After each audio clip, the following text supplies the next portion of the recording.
নবী বলে, যুবক রে তুমি তওবা করো, তওবাকারীকে আল্লাহ পছন্দ করে ভালোবাসেন। যুবক বলে, নবী গো আপনি আমার চেনেন না, আপনি আমার কথা মনে হয় শোনেন নাই।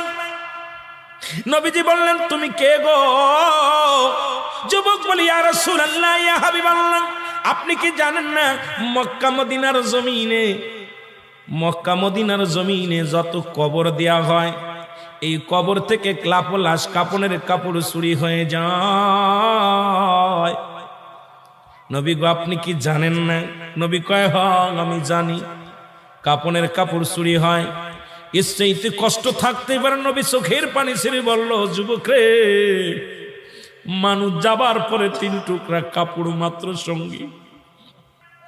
যুবক বলে, ইয়া রাসূলুল্লাহ, ইয়া হাবিবাল্লাহ, নবী গো মক্কা মদিনার জমিনে যত কাপনের কাপড় চুরি হয়েছে, ওই কাপনের কাপড় চুরি করেছি আমি নবী গো, আমি সেই যুবক, কাপনের কাপড় চুরি করা যুবক।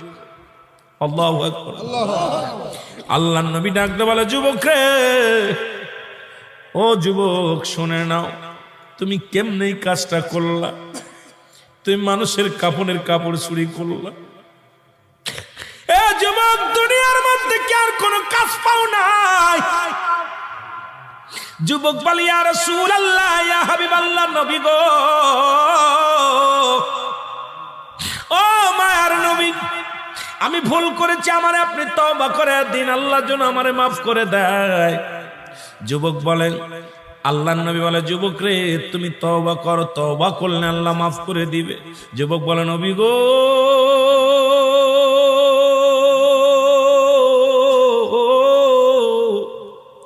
আমার বিশ্বাস এই জমিনের মধ্যে আমি তওবা করলে আমার গুনাহ মাফ হবে না, কারণ আমি এত বড় পাপী, আমি এত বড় অপরাধী।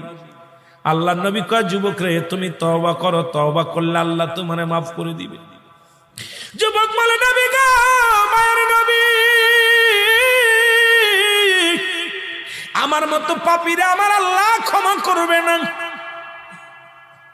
আল্লাহর নবী বলে, যুবক রে তুমি তওবা করো, তোমারে মাফ করে দিবে আমার আল্লাহ। যুবক বলে, নবী গো আমি শুধু কাপনের কাপড় চুরি করি নাই। নবী গো মক্কা মদিনা অনেক দিন যাবত মানুষ মরে না, অনেক দিন যাবত মানুষ ইন্তেকাল করে না, আমিও কাপনের কাপড় চুরি করতে পারি না, আমার ব্যবসাটাও ভালো হয় না। হঠাৎ শুনতে পারলাম পার্শ্ববর্তী এলাকার মধ্যে একটা মহিলা মারা গেছে, সুন্দরী এক যুবতী মারা গেছে। আমি দৌড়ায় গেলাম, নিজে তার জানাজায় শরীক হলাম, দাফনে শরীক হলাম। সারাদিন অপেক্ষা আছি কখন রাত নেমে আসবে, কাপনের কাপড় চুরি করব।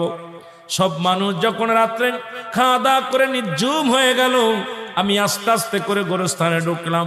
গোরস্থানে ঢুকিয়া আস্তে আস্তে করে কবরের মাটিগুলো সরাইলাম।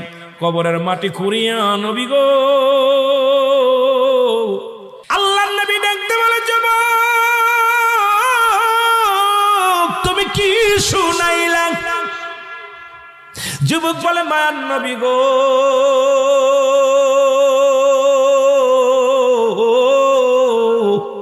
ও মায়ার নবী, যখন আমি নবী গো ওই মহিলার সঙ্গে ব্যভিচার করিয়া কাপড় 3টা নিয়ে লাফ মেরে উঠলাম কবর থেকে, এমন সময় একটা আওয়াজ শুনতে পাইলাম, ডাকতে বলে, যুবক রে আজকে আমি তোরে বাধা দিতে পারলাম না, আজকে তোরে আমি ঠেকাইতে পারলাম না। ও যুবক, আমার সনে অন্যায় করলি, জীবনে কোনো বেগানা পুরুষ আমার জীবনে আসে নাই, আজকে তুই আমার সনে অন্যায় করলি, আমি আল্লাহর আদালতে মামলা দিলাম, আল্লাহ যেন কোনদিন তোরে ক্ষমা করে না। জোরে বল আল্লাহু আকবার। আল্লাহর নবী বলে, যুবক রে তুমি দূর হয়ে যাও, আমার কদম থেকে তুমি দূর হয়ে যাও, এত বড় অপরাধ তুমি করছো, এত বড় অন্যায় তুমি করছো, আমার কদম থেকে দূর হয়ে যাও। যুবক বলে, নবী গো আপনি রহমতের নবী, আমারে দূরে ফেলে দিবেন না। মার নবী, আমি শুনেছি আদম নবীর কাছ থেকে ঈসা নবী, ঈসা নবীর কাছ থেকে ইব্রাহিম নবী, ইব্রাহিম নবীর থেকে মুসা নবী,